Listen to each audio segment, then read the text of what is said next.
processes that have been happening on the continent, either the Nairobi process, or the Luanda process, or the AU process, have been very, very essential in building a foundation of peacemaking and also confidence building, up to and including agreements that have been reached for a ceasefire between the belligerents, up to and including the withdrawal of, say, the SADC forces as they are withdrawing now.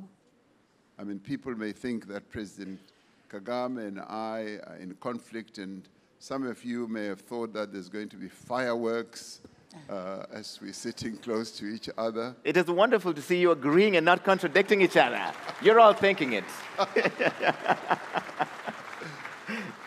So all these efforts have been building a very strong and firm foundation. And of course, because our countries on the continent are not islands, we don't live alone in this God-given world or planet. We have to interface and interact with others. So whatever contribution others can make who are extra African is important.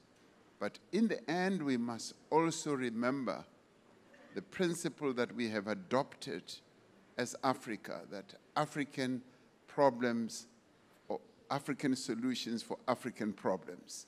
In the end, and President Kagame knows this, whatever discussions are happening, in the end has to be endorsed, signed off, and owned and appropriated by us as Africans. Because this is our continent.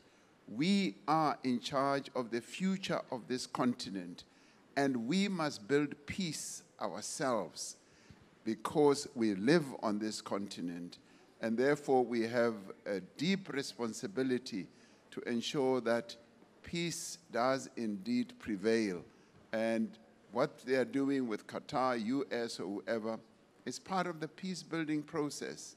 But it is inherently African. And we must thank and applaud those who are assisting because they are our partners.